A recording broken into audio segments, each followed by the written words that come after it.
Magandang araw po sa lahat ng tagapakinig sa channel na ito. Ang kwentong ibabahagi ko ay tungkol kay Sarah. Simula nang mamatay ang kanyang ama at ina, ginusto na niyang pumasok sa akademya ng mga mandirigma upang sumunod sa yapak ng kanyang ama. Nang matupad niya ang hangarin na yon, hindi naging madali sa kanya ang kasunod ng mga nangyari. Maraming pagsubok ang hindi niya akalaing kakaharapin. Tila ba ay lahat ng pagkakataon na hindi pabor sa kanya. Ngunit nanatili siyang matatag at mas lalong naging palaban pa. Pagbutihin mo ang iyong buhay sa loob ng akademya, Sarah. Matagal pa bago tayo magkita muli. At sana magpakatatag ka sa loob at galingan mo. Huwag mo na kaming isipin ni Ana. Kami ay ayos lang dito sa labas at maghihintay kami sa iyong pagbabalik. Sige po, Lola. Nakakalungkot. Hindi ko na malalaro si Ana. Pero pangako po, pagkatapos ko dito sa akademya, makikita po tayo ulit. Babay, Ana.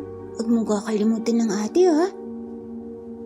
Malungkot na yumakap si Sarah sa kanyang lola Sebang at bunsong kapatid na si Ana. Mabigat sa kanyang kalooban na maglakad palayo sa mga ito. Nang magpasya na siyang pumasok sa kanyang eskwelahan, masakit sa kanyang makitang kumakaway ang kanyang kapatid na si Ana na may ngiti sa mga labi para lamang sa 5 taon nilang hindi pagkikita. Nang makalayo na siya mula sa kanila, tanging iyak lamang ang ginawa niya habang naglalakad.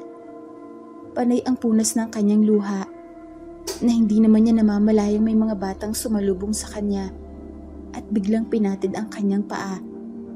Nawalan siya ng balanse at nadapa sa damuhan. Agad namang nangibabaw ang mga tawanan ng mga batang gumawa noon sa kanya. Naku, lampa ka pala. Dapat hindi ka na nakapasa kasi lampa ka. Ibig sabihin, hindi mo kayang lumaban. Lalo na't may diferensya ka sa mata. Ang batang si Larry pala ang pumatid sa kanya. Kilala itong pinakamagaling sa lahat ng anak ng isa sa mga tagabantay na lubos sa pinagkakatiwalaan ng reyna ng kanilang kaharian. Habang siya ay nakadapa sa damuhan, kinuha naman ng isang bata ang kanyang salamin sa mata, bagay na nagbibigay linaw sana sa kanyang paningin. Ngunit nang wala na ito, naging malabo na kaagad ang lahat na nakikita niya sa paligid. Sige nga, tumayo ka nga at maglakad kung makakakita ka. Siyempre, hindi niya kaya dahil wala ang salamin niya. Malabo na kasi ang paningin niya. Nagmamayabang lang yan. Akala mo kung sinong magaling at matapang. Agad na nagtawanan ng mga bata na nambubuli sa kanya. Hindi naman siya nagpatinag, kaya ipinakita niya sa mga ito ang kanyang pagbangon na parang wala lang.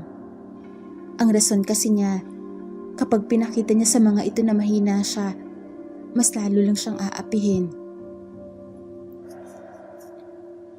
Nagkakamali kayo? Kaya kong maglakad na walang salamin? Gusto niyo bang patinahin ko? Sige nga, ipakita mo nga sa amin kung kaya mo.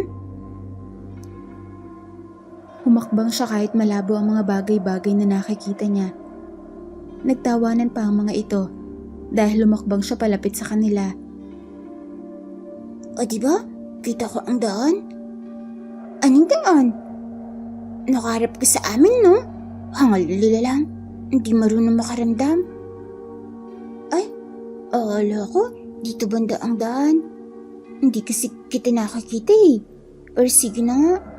Subukan ko nga kung totoong nasa harapan nga kita at kung talagang hindi ako marunong makaramdam.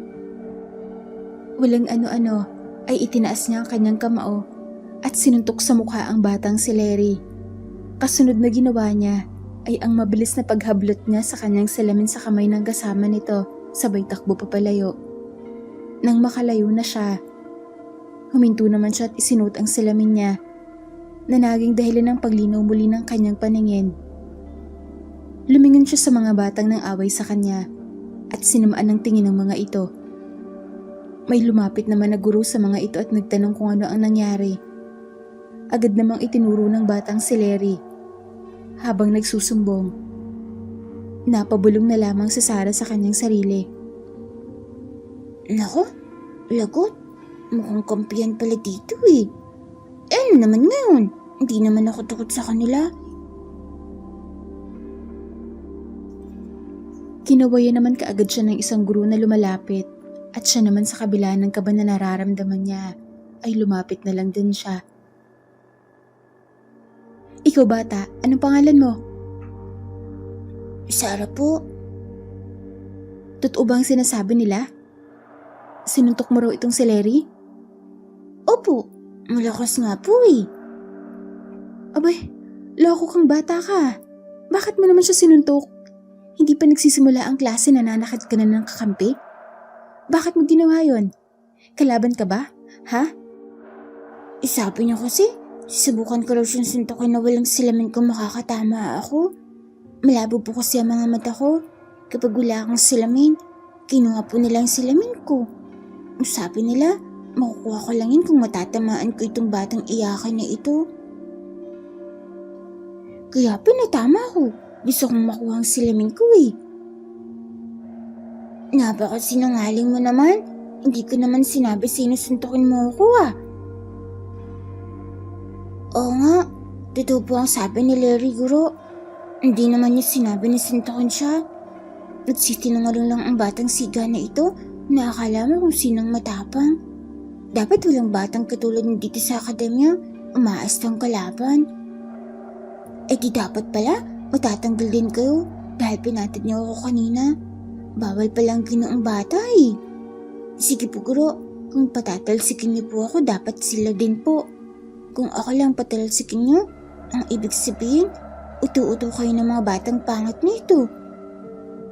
Tinitigan niya ang tatlong batang babae ng taas-baba habang ang guro ay napapaawang ang labing nakatingin sa kanya.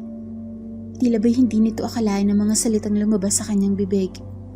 Bukod pa doon, talagang tumalikod siya at hindi na lumingon pa. Dahil sa ginawa niya, napabulong na lamang ang guro. Walang hiyang batang yun? Ang bastos nun ah! Dapat Guro, pinapatalsik ang batang yun. Hindi pwedeng ganoong bata sa akademya natin. Paano kung anak pala siya ng kalaban? Dumiretso lang si Sarah papunta sa silid ng ika-4 na lupon. Unang pasok pa lang niya, iba't ibang klaseng pangungutya ng mga mata ng mga bata nakatingin sa kanya. Halata naman kasi ang pinagkaiba niya sa mga ito. Isa na doon ang salamin niya. Simula kasi nang mamatay ang mga magulang niya, bigla siyang tinabla ng panlalabo ng mga mata. Mabuti na lang talaga, hindi yun nangyari sa kapatid niyang si Ana. Pinili niya ang upuan sa bandang hulihan at dinig naman niya ang mga bulong-bulungan. Nako, kapag mayroon tayong paligsahan, hindi pwedeng isali yan. Malabo ang paningin ng kanyang mga mata. Sagabal yun sa kakayahan natin kapag naging kagrupo natin siya. Oo nga, bakit kasi pumasa pa yan? Dapat hindi na yun pinaulit ng punong guro para mapatunayan ang kakayahan niya eh. Ang daya nga eh. Siya kasi pinaulit, pero ang ibang bata hindi. Lingid sa kaalaman ng mga batang ito, anak rin siya ng pinakamahusay na mandirigma sa kaharian. Parehong bihasa ang kanyang mga magulang sa panggagamot at nasa kanya ang bato ng kanyang ama. Napahawak na lamang siya sa kanyang tiyan kung saan naroon ang supot na nasa loob naman nito ang batong daladala niya. Ginawa niya kasi itong kwintas, ngunit nakatago ito sa loob ng damit niya at talagang hanggang tiyan pa. Ayon sa kanyang ama, kapag napagtanto na ng bato na siya ay karapat-dapat, iilaw ito at iinit. At kapag iilaw ito at iinit, mag-iilaw rin ang isa sa pag-aari ng kanyang ina at ang bato na yun ay nakalaan para sa kanya namang kapatid. Magandang araw sa lahat mga bata! Dahil nangibabaw ang boses ng kanilang guro, mabilis na nagsiayos ng upo ang mga mag-aaral. Nagsimula na nga ang kanilang klase. At hindi naman naging mahirap sa kanyang intindihin ang lahat. Kung mayroon mang mahirap gawin para sa kanya, inayang hindi sapat ang lakas niya para magapi ang kalaban niya. Hindi pa kasi ganoon kalakas ang kanyang puwersa. Ngunit naniniwala siya sa kanyang sarili na kaya niyang abutin ang ganoong kakayahan. Pagsapit naman ng oras ng pahinga at gabi yon, isa siya sa 6 na batang makakasama sa isang silid. Pinauna niyang pumili ng may higa ng mga ito at ang mahuli ay magiging sa kanya. Ngunit ang isang higaan doon na magiging para sa kanya sana ay ginawang patungan ng mga bata ng mga gamit ng mga ito. Tamang buntong hininga lamang siya, ngunit wala sa ugali niya magpatalo o magpapaapi. Kinuha niya ang mga gamit ng mga ito at iniligay sa sahig, saka inupuan ng higaan niya. Dahil sa ginawa niya, umangal ang isang bata na nagngangalang Amya. Bakit mo nilagay sa sahig ang bag ko, bata? Paano kung madumihan yon? E di huwag mong ilagay sa higaan ko. Problema ba yon? Totoo nga ang sabi nila, masama ugali mo. Paano kung anak ka pala talaga ng kalaban? Hindi masama ugali ko, no? Sadyang salamin lang akong klaseng bata. Kung ano ugali mo sa akin, hindi lang ugali ko para sa'yo. Agad siyang humiga sa higaan niya at nagkumot. Nakatalikod siya sa batang si Amya, nakasama niya rin sa silid-aralan. Nanahimik ito at hindi na sumagot sa pambabara niya. Ngunit sigurado siyang naiinis na ito ng sobra sa inasal niya. Kahit naman sa oras ng pagkain ay talagang may nakakaaway pa rin siya. At siya lang din na mag-isa. Lumapit kasi sa kanya si Larry kasama ng mga kaibigan nito at pasimpleng binuhos ang inumin sa damit niya. Ala? Pasensya na. Hindi ko sinasadya. Aarang-arang ka kasi dyan. Ah, ganun ba? Naku, ayos lang. Kahit ganoon ang sagot niya, nasa utak pa rin niya ang salitang hindi na pwedeng apihin.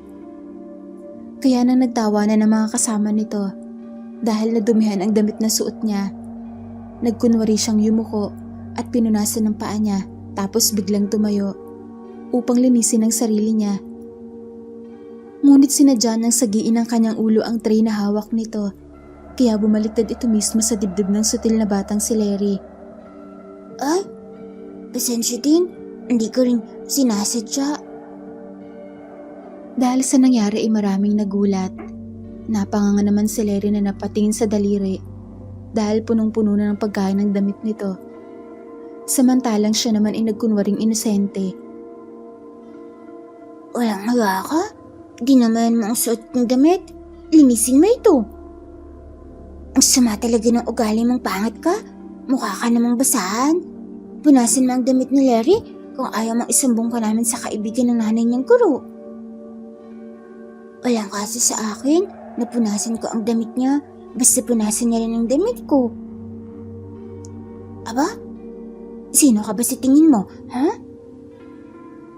Ako si Sarah. At ang tingin ko sa sarili ko ay si Sarah. Dahil sa kanyang pamimiloso po, mas lalong nagalit si Larry at biglang nagpakawala ng suntok sa kanya. Sa pagkakataon din na yon, may mga natutunan din siya at nagawa niyang umilag. Gumanti rin siya at natamaan niya ito sa mukha hanggang sa nagkagulo na at nagtawag na ng guro ang iba. 2 guro ang lumapit sa kanila at ang isa ay talagang mabagsik pa ang mukha. Ito ay ang guro na si Baselia. Anong kuguluhan ito? Bakit may mga nag-aaway? Dahil sa narinig, nagsitigil sa pag-aaway si Larry at Sarah. Nakapamaywang pa ang guro at may hawak na stick na ginagamit nito panduro sa kanila. Agad na sumagot si Larry para makuha ang simpatsya nito. Talagang umiyak pa para mas epektibo. Etong si Sarah po. Tinapunan niya ng pagkain ng damit ko at hindi po siya umingi ng paumanhin. Tinapunan niya rin kasi ng pagkain ng damit ko. Umingi siya ng paumanhin, oo. Pero tinatawanan pa rin nila ako. Gumanti lang po ako at humingi din ako ng paumanhin katulad niya. Sadyang sinungaling lang talaga itong si Larry. Naku, hindi po yan totoo, Gurong Basaya. Alam niyo pong wala kaming ugaling ganoon. Kilala niyo naman po ang nanay ko, diba? Di ba po, magkaibigan kayo? Ayan na nga tayo eh. Gagamit na ng posisyon ng magulang para mas lamang.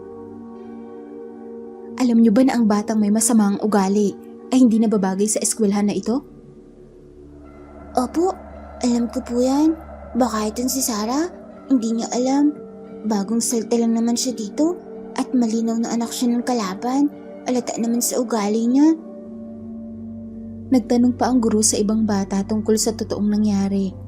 At nagulat naman siya nang magsinungaling ang mga ito at pinalabas na siya ang may kasalanan. Dahil sa sinabi ng mga ito, napagbasya ng mga guro na ipaalam ito sa mas mataas at humiling na magpatupad ng petisyon upang patalsikin siya sa mismong paaralan. Hindi naman siya papayag dahil mawawala lamang ang ipinangako niya sa kanyang mga magulang kapag nangyari yon. Huwag niyo naman po akong papaalisin. Binabalik ko lang naman ang ugali ni Larry sa kanya. Hindi naman pwede na api-apiin na lang niya ako. Hindi po ako pumapayag sa ganoon. Huwag ka na magsinungaling bata. Alam naman kung nasaan nanggaling itong si Larry at mabubuti ang kanilang angkan. Samantalang ikaw, hindi namin alam kung saan ka nagmula. Maraming sumang-ayon na paalisin siya sa eskwelahan na yon. Ngunit sumingit ang kanyang guro na si Melba at nagsalita. Sandali lamang po. Hindi siya basta na nanggaling sa kung saan lang. Anak siya ng yumaong batikang manggagamot na nagpagaling sa malubhang karamdaman ng anak ng reyna noon, si Estrella. Kung naaalala niyo pa, si Sarah ang batang pinagbubuntis niya noon. Labis na ikinagulat ni Sarah ang katotohanan na yon. Hindi niya akalaing isa sa mga magulang niya ay talagang nakalapit sa anak ng reyna noon. Nagulat rin ang ibang guro at nagpa siyang iatras ang planong pagpapatalsik sa kanya. Ngunit ang iba ay talagang hindi pumapayag. Kaya naman napagdesisyonan ng lahat na bigyan lamang siya ng parusa. At tinayang ikulong siya mga isang araw sa lumang silid aklatan na matatagpuan sa gitna ng kakahuyan. Isang araw lang ito, Sarah. Pagkatapos ay makakalabas ka rin. At sana ha, sa susunod kahit anong mangyari, huwag ka na makapag-away. Pasensya na po, guro. Ayoko lang po talaga na binabastos ako. Pero sa susunod po, susubukan kong wag na lang pong pumatol.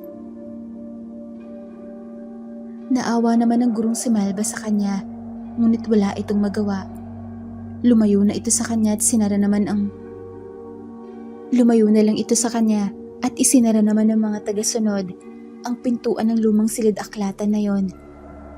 Agad namang namayani ang dilim sa paligid niya. Narinig na lamang niya ang pag-alis ng mga ito. Kahit madilim, alam pa rin niyang puno ng alikabok ang paligid dahil nalalanghap niya ito at dahil naman doon, napaupo siya at napatakip na lamang sa kanyang ilong. Ganito pala sa paaralan pinasukan nun ng aking mga magulang. Maraming taong mapagpunta sa kapwa. Pati pagtatanggol mo sa sarili mo, wala ka ng karapatan. Pero, kung isa itong pagsubok sa buhay, sa tingin ba nila magpapatalo ako? Siyempre hindi. Ngayon lang ito. Sa abilidad naman kita tatalon ng Larry. Amanda ka talaga sa akin. At ikaw naman ang ilalampasok ko sa kahihiyan. Lumipas ang 2 oras. Hindi na alam ni Sarah ang takbo ng panahon. Talagang mataas at napakasarado ng lugar na yon. Walang bintana na kapag isara ang pinto. Walang kahit anong liwanag ang makakapasok.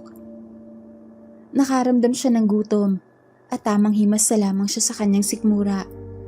Walang pagkain sa loob at kasama yun sa kanyang parusa. Ang rason din naman kasi nila, kung tunay siyang matapang at anak ng isang mandirigma, kaya niyang tiisin ang lahat ng pagsubok. Nagpasya na lamang siyang mahiga sa sahig at hinayaan ang sarili na makatulog. Ngunit nagising siya nang uminit ang kanyang bato na kwintas at biglang naging maliwanag ang kanyang paningin. Ala? Ang liwanag na ng paningin ko? Pero nasaan ako? Bakit marami akong ulap na nakikita? Ang sinag nga lang. Nasa langit na ba ako? Namatay na ba ako sa gutom? Iyan kaagad ang katanungan niya sa kanyang sarili. Ngunit biglang nalanghap niya ang kapal ng usok at agad siyang napaupo. Naku, ano ito? Parang may nasusunog. Umiinit din ang bato sa tiyan ko. Tsaka parang nasa lumang aklatan pa rin naman ako ah. Bumangon siya at nagpalingalinga sa paligid. Ang makapal na usok ay nagmumula sa likuran pa na bahagi ng mga aklat. At napupuno na sa kapal nito ang buong silid na yon. Sakalang niya napagtanto na may sunog pala. Sakalang din niya narinig ang boses ng mga bata sa labas ng pintuan. Sarah, gumising ka dyan. Nasusunog ang lumang aklatan. Sarah? Mabilis siyang tumayo at napahawak sa kanyang kwintas. Pakiramdam niya ay sobrang sigla niya. At panay naman ang katok ni Amya sa labas ng pintuan. Nagulat din siya sa hindi inaasahang pagtawag na yon. Alam niya na ayaw ng mga ito sa kanya. Ngunit sa pagkakataong yon, alam niyang hindi lang nag-iisa si Amya na gustong tumulong sa kanya. Sarah, ayos ka lang ba dyan? Gagawa kami ng paraan para mabuksin ang pinto. Vanessa, kailangan natin makahanap ng malaking bato. Labis na nababahala si Sarah sa biglaang paglaki ng apoy. Napagapang at napatayo siya. Sabay atras papunta sa pintuan. Anong nangyari? Bakit nagkasunog dito? Amya, tawagan mo si Gurong Melba. Sabihin mo sa kanya buksan niya ang pinto. Natatakot na ako. Pero Sarah, si Gurong Melba ang nag-utos sa isang lalaki. Nabatuin ang lampara sa loob ng silid aklatan nito, Sarah. Nakita namin na pinabuksan niya ang pintuan kanina at itinapon ng lampara sa bandang likuran ng aklatan. Bakit naman? Mamaya na kayo mag-usap, Ami at Sarah. Eto na ang bato, Ami, Pagtulungan natin. Alam niyang boses ni Vanessa. At maya-maya lang ay narinig na niya ang biglang pagpukpok ng mga ito ng bato sa kandado. Mas lalo pang kumapal ang apoy at taranta na siyang napahawak sa kandado. Mabilis na lumalaki at lumalagablab ito. Mas lalo naging mainit ito sa kanyang pakiramdam. Tulong? Naku, Vanessa, parang di natin kaagad mabubuksan ito. Tawagin mo na lang si Mr. Santiago at sabihin mo lang ang nangyayari. Ngunit nang hilahin ni Sarah ang kadena sa pintuan, nabaklas na ito sa sobrang pagkataranta at hindi niya sinasadya. Nanlaki ang kanyang mga mata, ngunit agad din niyang napansin na may matutumbang lagay ng mga aklat sa kanya. Kaya mabilis nang binuksan ang pintuan at tumakbo palabas. Mabilis din niya itong isinara.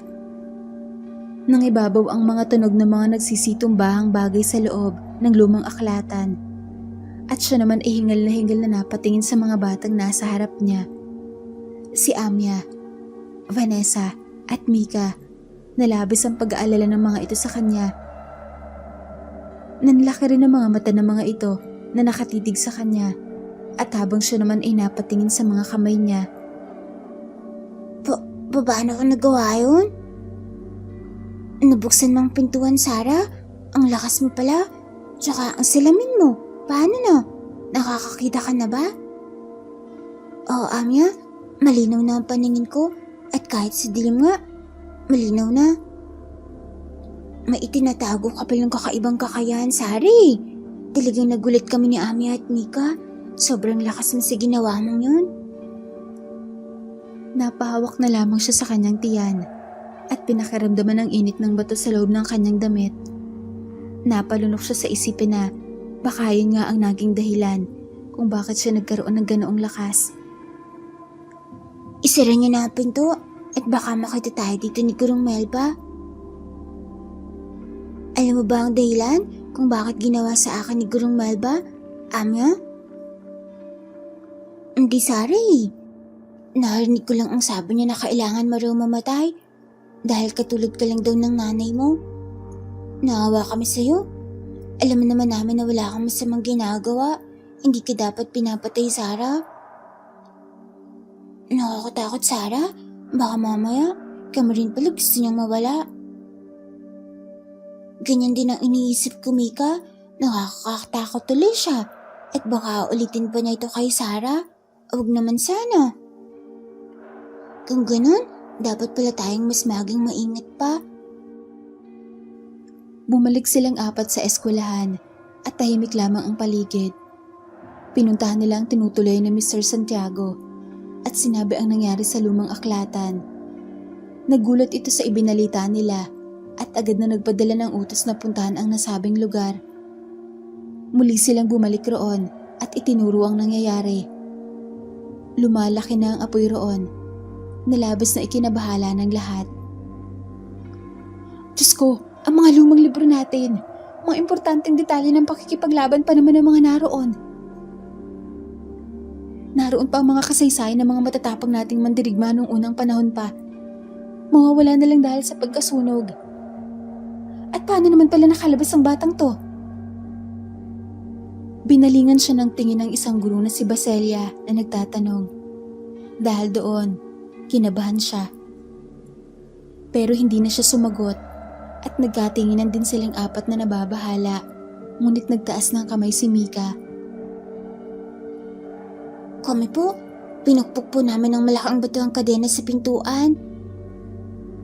Mabilis na tumango si Amya at gumatong din sa kasinungalingan. Opo, ginawa po namin ang lahat para mailigtas si Sarah mula sa loob po. Agad din namang sumingit si Vanessa. At nakita po namin ang gumawa. Ano? Nakita niyo ang gumawa? At sino naman ang gumawa nun? Sigurong Malva po, narinig po namin siya at nakita din po. May inutusan po siya para magbato ng lampar sa loob ng lumang silid aklatan. Ang sabi niya, dapat lang daw namamatay si Sarah. Totoo ba yung sinasabi mo? Kung hindi yan mapapatunayan.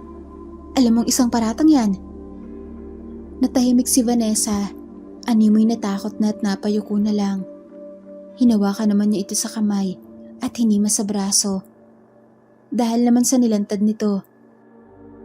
Kinilatis naman ng mga guro si Melba na katulad ng inaasahan nila ay hindi ito umamin. Bakit ko naman gagawin yun sa sarili kong estudyante? Kilala niyo naman ako punong guro. Matagal na ako nagtuturo dito sa akademya. At isa po sa akin mga mag-aaral ay wala akong pinahamak. Sigurado ba kayo, Vanessa, na ako ang nakita niyo? Takot man, ngunit pinilit ni Vanessa na sumagot. Opo, kayo po nakita namin at may inutusan po kayong binatilyo. Baka naman namamalikmata lang kay Vanessa. Buong magdamag ako sa aking silid. Hindi ako lumabas matapos kong iwan si Sarah sa lugar na yon. Ang totoo nga niyan ay nag-iisip ako kung paano kumbinsihin ang lahat na palabasin na siya kaagad doon dahil naaawa nga ako sa kanya. Napatingin si Amya sa kanya at siya naman nakikita niyang parang nagsasabi ng totoo ang kanyang guro. Bawat salitang binibitiwan nito ay talagang tunog katotohanan. Kaya tuloy puro paggalito ang nararamdaman niya noong mga oras na yon. Suspendido ng ilang linggo sigurong Melba at nanatili lamang ito sa kanyang silid. Marami rin kasing hindi naniniwala sa mga sinasabi ni Vanessa. Kaya ganoon na lang ang hatol na ibinigay ng mga ito kay Gurong Melba.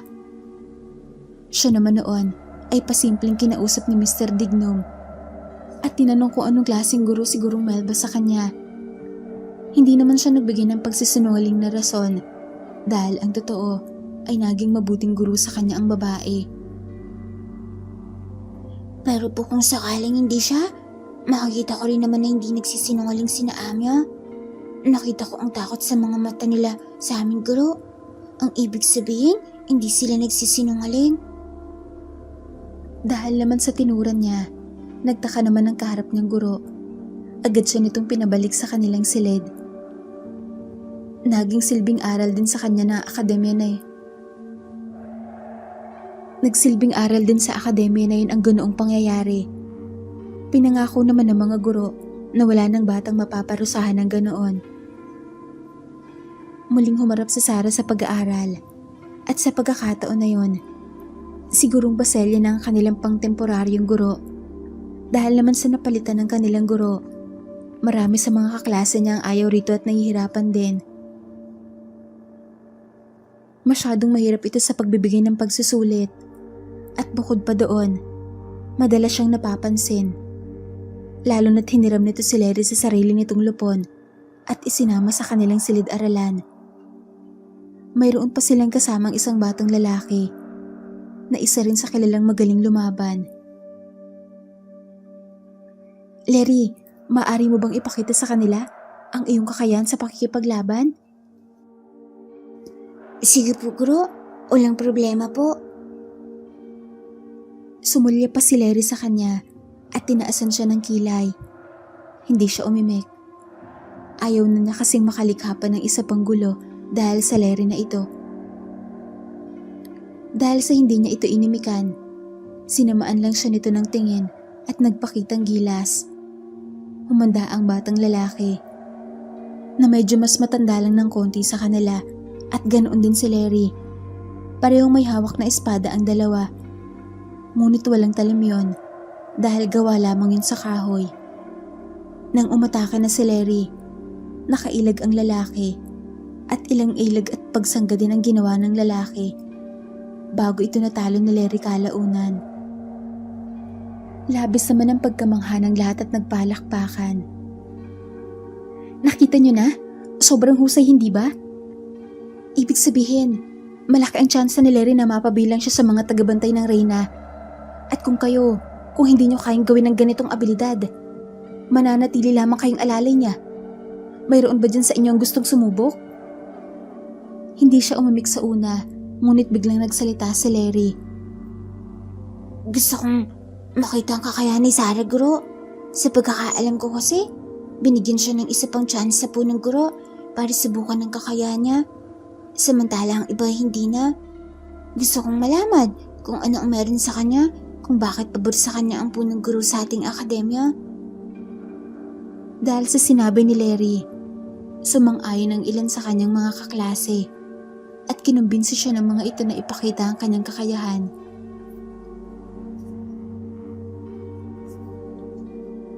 Ayaw man sana niya makipagkumpetensya, ngunit dahil maraming gustong kumagat siya sa hamon, ay minabuti na lamang niyang tumayo at pumunta sa harap. Automatiko namang nag-cross ng mga braso sa dibdib si Larry at tinaasan pa siya ng kilay. Dahil sa inaasta nito, nabigyan siya ng determinasyon upang patunayan ang kanyang sarili. Ano pang hinihintay mo, Sarah? Labanan mo ang batang mandirigma na ito. Tingnan natin kung kaya mo. Hindi ako kasing galing mo, Larry. Pero sige, ibibigay ko ang abot ng aking makakaya para patunayan sa iyong kaya ko ring lumaban. Ngumiti naman na nakakaloko si Larry at tinanguan ang batang lalaki. Nagtaka naman siya sa ginawa nito. Parang may planong hindi maganda si Larry at ang batang mandirigma na yon. Ano pang hinihintay mo, Sarah? Kailangan matalo mo ang batang ito. Patunayan mo sa aming lahat na hindi nagkamali ang punong guro sa pagbibigay ng tsansa sa'yo. Sige po, sisikapan ko po siyang talunin. Pagkatapos na sabihin yun ni Sarah, kumuha siya ng espada at hinarap ang batang lalaki. Nginisian pa siya nito na parang napakahina niya sa paningin nito.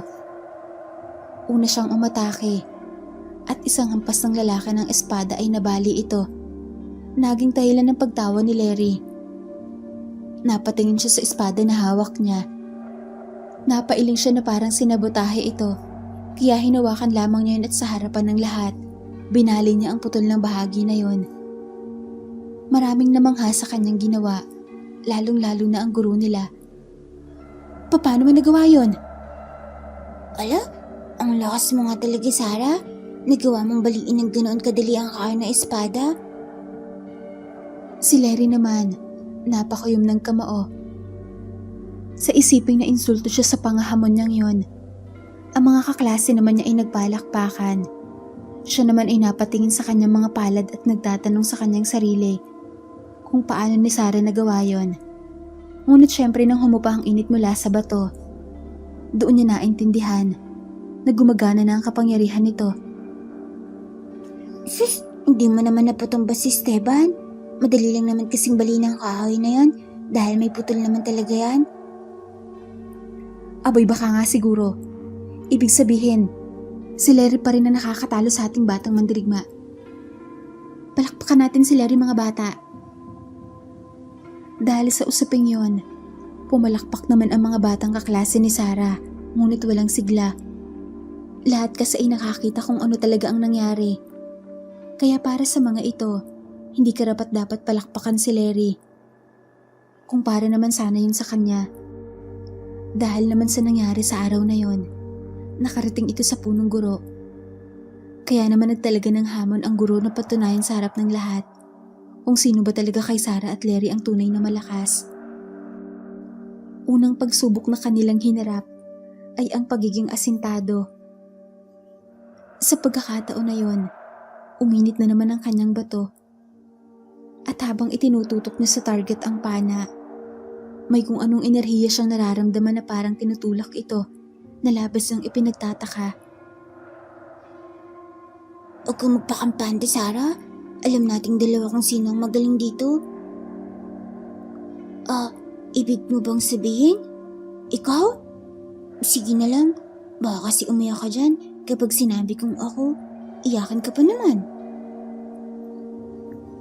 Baka ikaw ang iyakin? Mantik ka nang nasunog, di ba? Sigurado, umiyak ka doon. Sana, nasunog ka na lang. Di malas mo pala kasi hindi ako nasunog.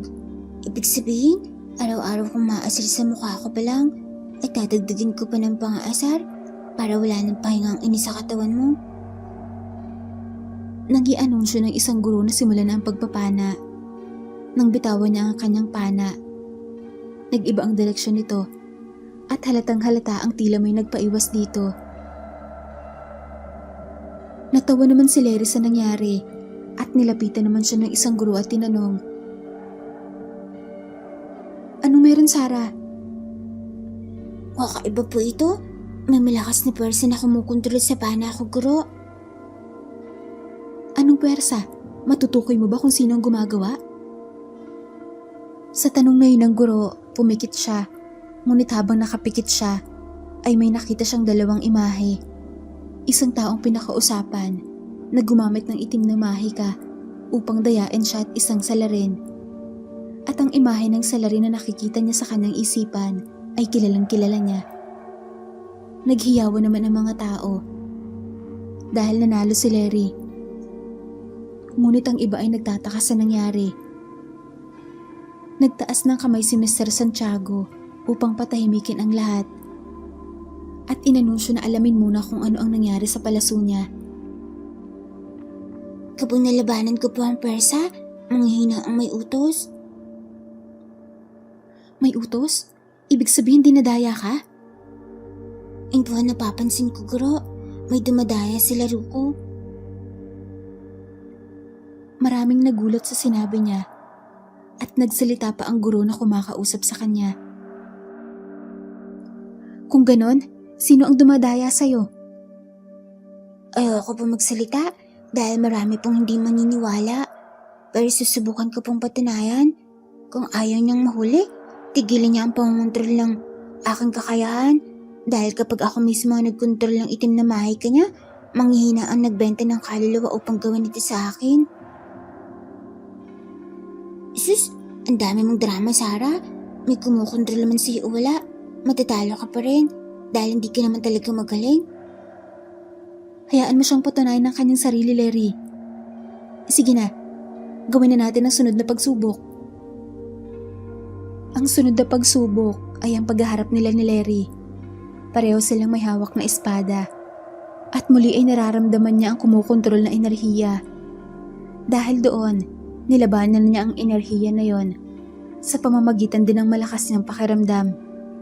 Nakingisi naman si Larry sa kanya, lalo na magsimulang sumikip ang dibdib niya at tinabuan pa siya ng kung ano-ano sa kanyang balat na labis na ikinagulat ng lahat. Mabilis namang umatake si Larry at hindi siya makalaban dahil sa sobrang kati ng mga butlig na tumutubo sa kanyang braso. Lumaban siya sa dalawang kalaban na yon, ang enerhiya at pagpapahirap sa kanya at sa harap ng si Larry.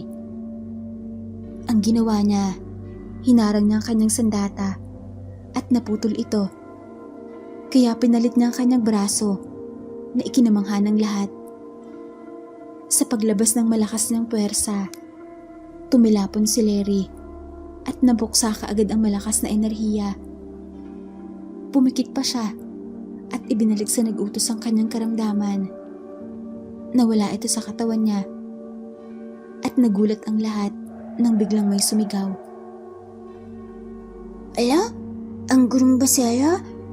Bakit sa kanya napunta ang butlig kay Sarah? Ano nangyayari? Pareho tayo ng tanong, Mika. Ibig bang sabihin pala? Pinakulam na si Sarah para matalo? Pineta ka talagang bata ka? Kahit kailan ka talaga, kayo ng mga magulang mo? Sakit kayo sa ulo sa akin. Humanda ka, Sarah. Uubusin ko kahit pamilya mo. Kamot ito ng kamot sa katawan habang hinahawakan ito ng mga kalalakihan kaliwat kanan. Nalaman kasi ng lahat na nagdadaya ito para kay Larry. At ang naging resulta naman ng lahat ay kinaladkad ng mga tagasunod ang guro na yon palabas sa eskwelahan sa kabila ng karamdaman. Sumigabo ang palakpakan noon para kay Sarah at nagdadabog naman na bumaba sa entablado ang batang si Larry at umiiyak sa sobrang pagkapahiya. Mabuti na lang talaga. May mga guro na marunong pumanig sa tama at hindi naiisahan. Kaya ang tagumpay ay pumanig pa rin sa tunay na lumalaban ng patas. Ang galing mo talaga, Sarah. Kahit malakas ang kulam inagawa mong labanan sa ganoon lang kasimple. Oo nga, Anya. Kahit ako'y nagulat din. Pero salamat dahil kahit ramdam ko na parang minamalit ako, andyan lang kayo na sumusuporta sa akin. Naku, Sarah, dahil sa ginawa mo, mas kikilalanin sa buong akademya ang lupo natin. Maraming salamat talaga sa'yo. Malaki din naman ang naitulong niyo sa akin, Vanessa, Amyo at Mika. Ganon din sa mga kaklase natin. Maraming salamat din sa inyo, Ngunit hindi pa yun ang tagumpay ni Sarah dahil mayroon pang kasunod. At ito ay ginawa siyang pambato para sa paligsahan na kapag nanalo, makakatanggap ng espesyal na aktibidad mula sa Reyna, pati ang lupo na kinabibilangan nito. Bumalik naman sa pagtuturo si Melba sa kanila. Malungkot ang mukha nitong nakatingin sa kanya. At kung umiti man, hindi nagsisinungaling ang mga mata nito na parang ang natutuwa ito sa kanyang pag-angat. Masaya ako para sa iyo, Sarah. Makita lang kitang umaangat, sapat na sa akin ang lahat. Sigurado ako na kapag nalaman ito ng iyong mga magulang, talagang matutuwa sila sa iyo at lubos ka nilang ipagmamalaki. Maraming salamat po, Guro. Alam ko po na nanonood ang mga magulang ko sa akin at natutuwa sila sa mga nagawa ko. Pero siya nga po pala, bakit po labis kayo natutuwa para sa akin mga magulang? Para bang mayroon kang magagandang alaala mula sa kanila? Ang totoo kasi niyan, Sarah, matalik na kaibigan ko ang iyong nanay. Kaya malabo na saktan kita. Dahil kapag ginawa ko yun, parang tinatraidor ko na rin siya. Alam ko po na hindi ikaw nakita nila, Vanessa. May ibang tao lang po na gumaya ng pagkatao ninyo. Paano mo nasabi yan, Sarah? Dahil nararamdaman ko po, wala sa inyo nila Amya, Vanessa at Mika ang nagsisinungaling. Niniwala ako na hindi ang anyo mo ang nakita nila, pero sigurado din po ako na hindi ikaw yun. Ibig kong sabihin, may nagmamanipula lang po ng mga pangyayari at yun po ang sinasabi sa akin ng kalooban ko. Diyos ko, ibig bang sabihin mayroon dito sa akademya natin na may kakayahan na gawin yon? Wala po dito, pero maaaring may inuutusan siya para gawin yun. Kasi kung nandito lang po ang nilalang na yun, malalaman po natin kaagad kung sino siya. Dumating nga ang araw ng paligsahan. Muli ay kasali si Larry. At sa pagkakataong yon, ay naging mahigpit ang lahat. Sinisigurado na nilang walang dayang mangyayari. Labis naman na natuwa si Sarah. Nang sa huli, siya ang tinanghal na panalo. Walang magawa si Larry sa kanyang tagumpay, lalo na't pinaunlakan na si Sarah na makaharap ang Reyna. Napakagaling mong bata, Sarah. Nakakagiliw kang pagmasdan. Habang nakangiti sa nakamit mong tagumpay. Maraming salamat po, mahal na Rina.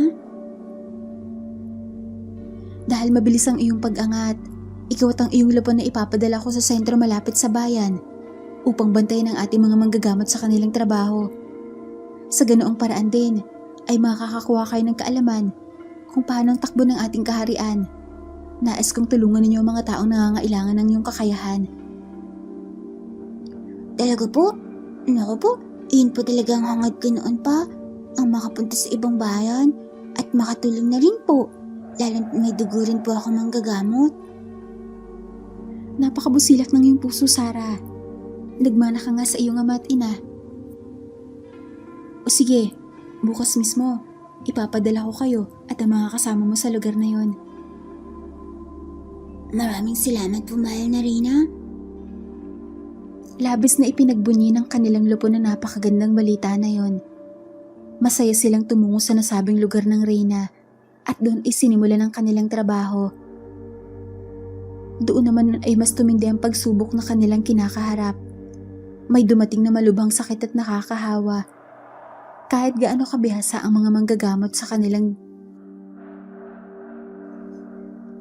sinasamahan, ay natatalo pa rin ang mga ito sa kakaibang sakit na kumakalat. Marami rin sa mga kasama niya ang naapektuhan ng naturang sakit. At kahit inaagapan niya ang mga ito sa tulong ng kanyang bato, ay nauulit lang din.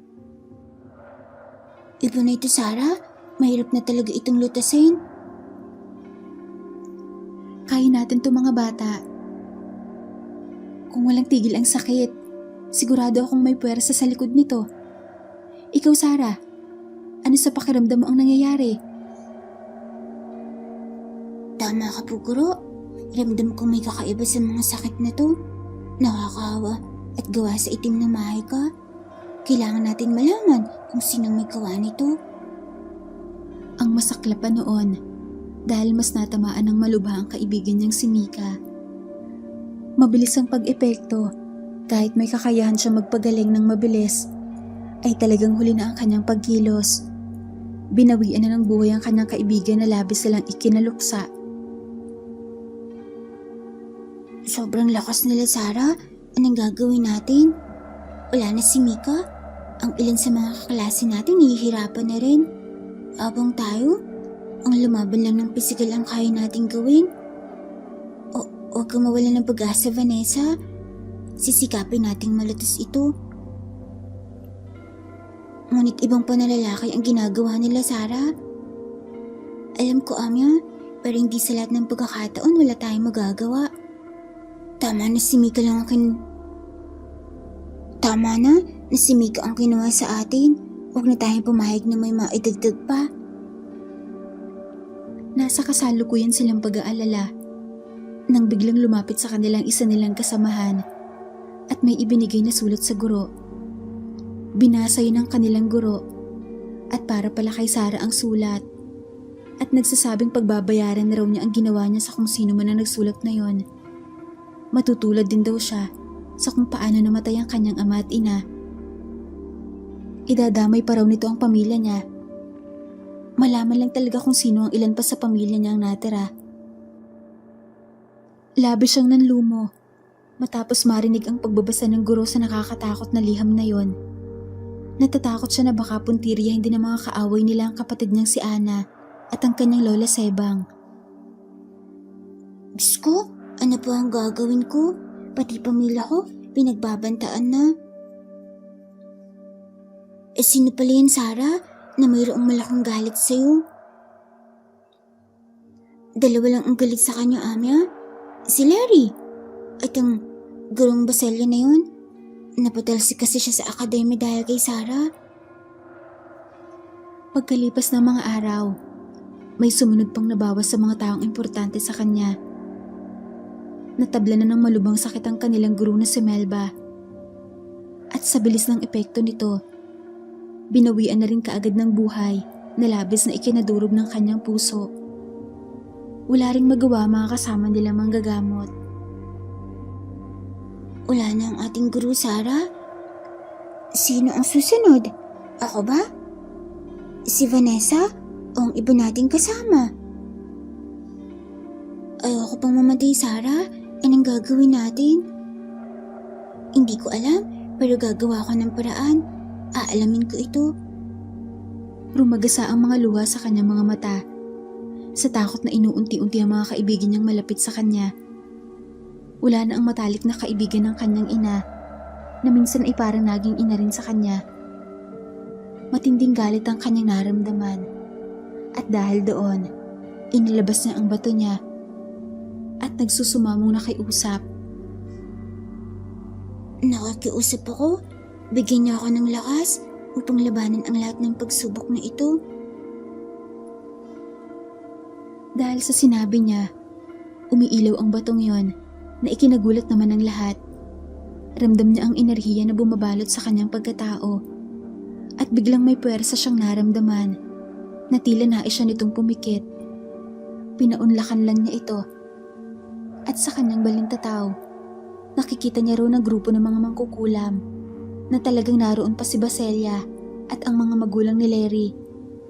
Ilan sa mga ito ay nakikitaan niya ng imahe ng mga aswang. Isa pa sa mga plano ng mga ito ay ang puntiryahin ng kanyang pamilya. Ngunit hindi alam ng mga ito ang tungkol kay Ana at sa kanyang lola Sebang. Dahil sa mabilis na pagsagi ng pangitain na yun sa kanyang isipan, na tila kasalukuyan nangyayari. Malakas din ang puwersa na humampas sa kanya na naging dahilan ng kanyang pagkamulagat. Ano nangyari, Sarah? Anong nakita mo? Sigurong Baselia? Nakita ko siya. Isala ko yan silang namiminsala sa atin, Amya. Dinadaan nila tayo sa ganitong klaseng pag-atake dahil alam nilang hindi natin kayang ginagawa nila.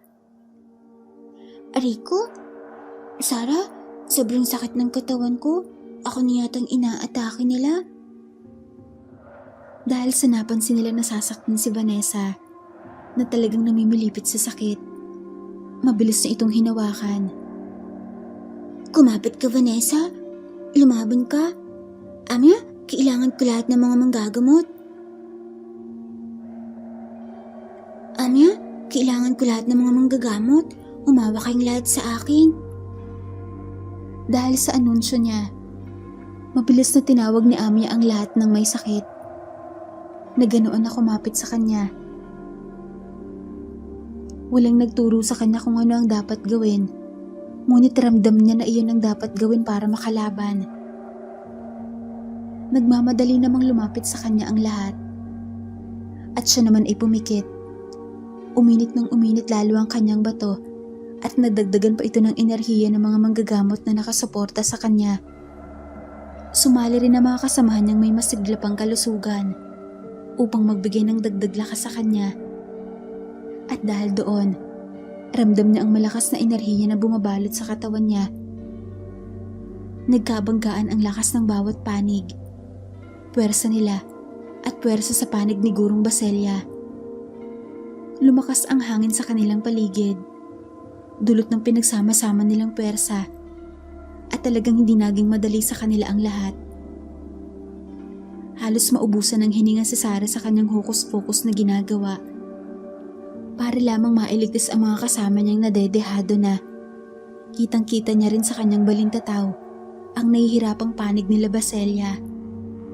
At labis na panggigigil naman para sa mga ito ang bumabalot sa kanyang sistema. Mapupuksa ka na ngayon? Masamang guro ng akademya? Magkakasakit ka rin ng nakakamatay tulad na nangyari sa mga taong malapit sa akin? Sa kanyang balintataw, talagang naririnig siya nito, kaya sumasagot ito sa mga tinuran niya. Hindi mo ako kaya, Sarah. Katulad ng kung paano ko natalo ang iyong mga magulang noon. Namatay sila sa akala niyo nagkasakit lamang, ngunit nagkakamali kayo. Ang sakit na yon ay sadyang itinanim ko. Pati ang pagiging malabo ng mga mata mo, ako ang may gawa. Para hindi ka makapasok sa akademya ng mga mandirigma, pero talagang matigas ka. Kung ganoon, ikaw pala ang sila rin ng lahat. Pwes, ang sakit na yun ibabalik ko sa'yo. Matindang amoy latik. Kung napugsama ang mga magulang ko, ako na anak nila, Isang hamak na bata para sa'yo. Ang pupuksa sa'yo at isang malaking insulto ko ito para sa'yo, hindi ba? May nararamdaman akong enerhiya niya, Sarah. Ang enerhiya na makita namin sigurong Melba sa pagkasunog sa lumang silid aklatan. Isang aswang ang enerhiyang ito. Ibig sabihin, sigurong Baselya ang nag-utos sa kanya? Pero sa anong dahilan naman, Vanessa? Hindi ko alam, Amya. Ngunit kung ganito ang kakayahan ni Sarah, siguradong ganito rin kagaling ang mga magulang niya. Kaya hinaharangan ang tagumpay niya. May mataas na posisyon ang aking mga magulang sa palasyo. Samantalang siya ay hamak na guro lamang. Maaaring yun ang dahilan niya. Isang malakas na halakak ang pinakawalan ni Baselya sa kanyang balintataw na nagpapatunay na tama ang kanyang hinala. Dahil doon, tumaas ang sulok ng kanyang labi at biglang kinuyom ang kanyang kamao. Naputol ang paghalakak ni Baselya at napalitan ito ng tila pagkasakal. Animoy napahinto ang paghinga nito at ang sapanig naman niya ang nakahinga ng maluwag. Hindi siya huminto sa ganoong klaseng pagpapahirap hanggang sa nakikita na lang niya sa kanyang isipan ang paglabas ng sandamakmak na mga butlig sa mga balat ng mga ito na labis pang ikinahiyaw hanggang sa napilitan na lamang na bumitaw at nawala na ang presensya ng mga ito sa kanyang isipan. Anong nangyari? Ala, wala na mga tumutubo sa aking balat at hindi na masakit ang aking pakaramdam, Sarah. Oo nga, Sarah, pati mga kasama natin. At ang iba pang biktima, magaling na sila. Nanalo tayo? Ang galing mo talaga. Maraming salamat sa inyong lahat. Kung hindi dahil sa inyo, hindi natin matatapos ito. Masakit lang dahil wala na si Mika at si Gurong Melba. Sana man lang nalaman ni Gurong Melba kung sino talaga ang nanggagaya sa kanya ng gabing yun. Ang hirap naman tanggapin na wala na siya. Lalo na si Mika, naging matalik pa naman natin siyang kaibigan. Ipagdarasal lamang natin sila, Vanessa. Hindi ko makakalimutan talaga ang pangyayari na to. Dahil nagapi na nga nila ang kanilang mga kalaban, hindi pa rin may iwasang meron pa talagang natitira. Lalo na't si Larry ay nandyan pa habang lumalaki sila. Lumalaki din ito at hindi niya masasabi ang kayang gawin nito sa huli. Nailigtas nila lahat ng mga naghihirap sa lugar na yon. Saka sila umuwi dala ang bangkay ng iilan sa mga kasama nila. Naging malungkot man para sa kanila ang pangyayari na yon. Nagpatuloy pa rin sila sa natitirang taon nila sa akademya. Noong sila ay magtapos, binigyan ng mataas na posisyon ng reyna ang tatlong magkakaibigan. Si Vanessa, Sarah at Amya. Sila ay ginawang personal na tagabantay ng bagong reyna. Dahil sa tanyag nilang kahusayan, hindi lang sa panggagamot, kung hindi ay sa pagprotekta din.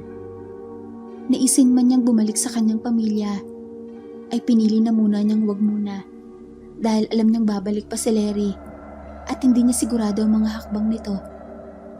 Sa pagkakataong yon, ay dalagitan na siya. Isang beses pa noon ay nabigyan siya ng pagkakataon na makapasok sa akademya ng mga manggagamot. At yun ang panahon ng paligsahan ng mga estudyante sa paaralan na yon. Napansin niyang isang batang babae na mabilis tumakbo na kalaban ng isa pang bata. Labis ang ngiti sa kanyang mga labi nang makilala niya ito. Ano nakikita mo, Sarah? Bakit ganyan ka makangiti? Nakita ko kasi ang aking kapatid. Tingnan niyo, ang nangunguna sa paligsahan nila. Naku, oo nga. Napakabilis niyang tumakbo. Manang-mana talaga sa iyong kapatid, Sarah. Oo, kitang-kita ko. Pero wag na natin siyang pag-usapan masyado. Kung ngayon nandito siya sa akademya, panigurado nag-iisa na lang ngayon sa bahay ang aming lola. Hindi ko na pwedeng ilantad ang koneksyon niya sa akin. Alang-alang sa kaligtasan niya at ng aming lola. Oo nga naman, pero nakikita mo ba? Nasa kanya ang pag-asa mong magkasama pa kayo ulit, Sarah. Kapag siya ay nakataan ng galing sa lahat ng bagay dito sa akademya nila, talagang malaki ang tsansa na makabalik ka sa kanila. Siya ang makakapagpabalik sa'yo, Sarah. Dahil siguradong kasinlakas mo rin siya.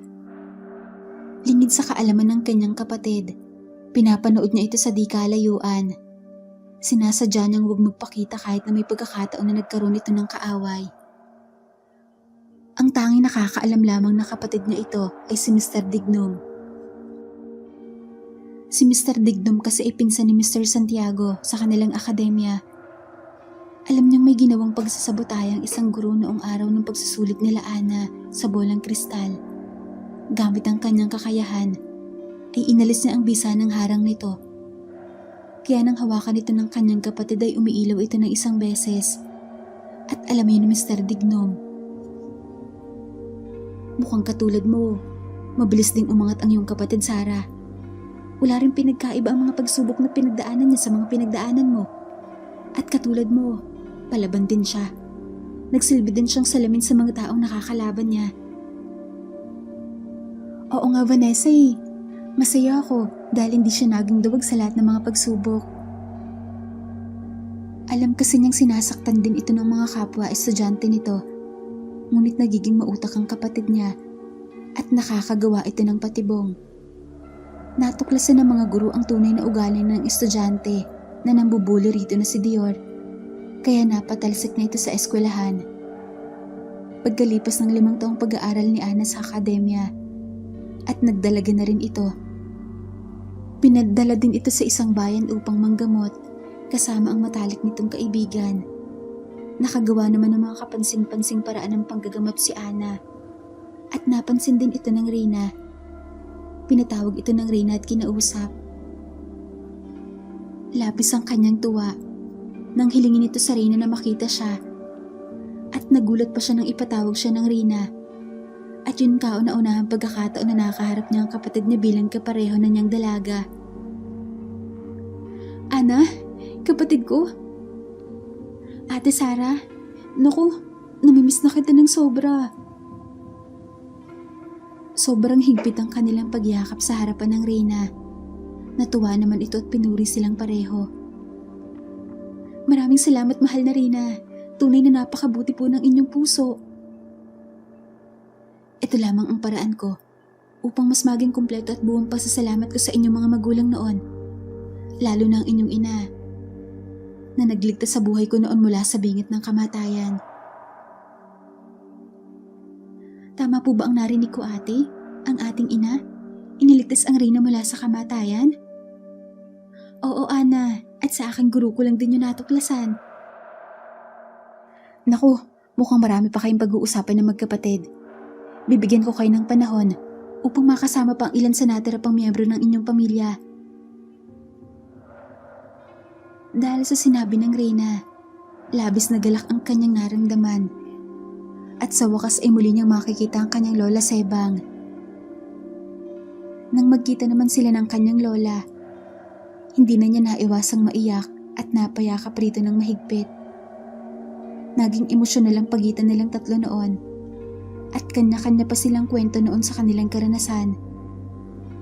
Nasabi na rin niya sa mga ito na nakuha na niya ang hustisya ng pagkamatay ng kanilang mga magulang. Dahil sa halos ayaw na nilang mahiwalay sa lola nila, binigyan din sila ng pabor ng Reyna na manirahan malapit lang sa palasyo nito upang kahit sila man ay araw-araw na nagtatrabaho sa Reyna, tuwing gabi naman ay sa kanilang lola Sebang sila uuwi. Dito na po nagtatapos ang kwento ng buhay ni Sarah. Maraming salamat po sa mga nakinig at magandang araw pong muli sa lahat.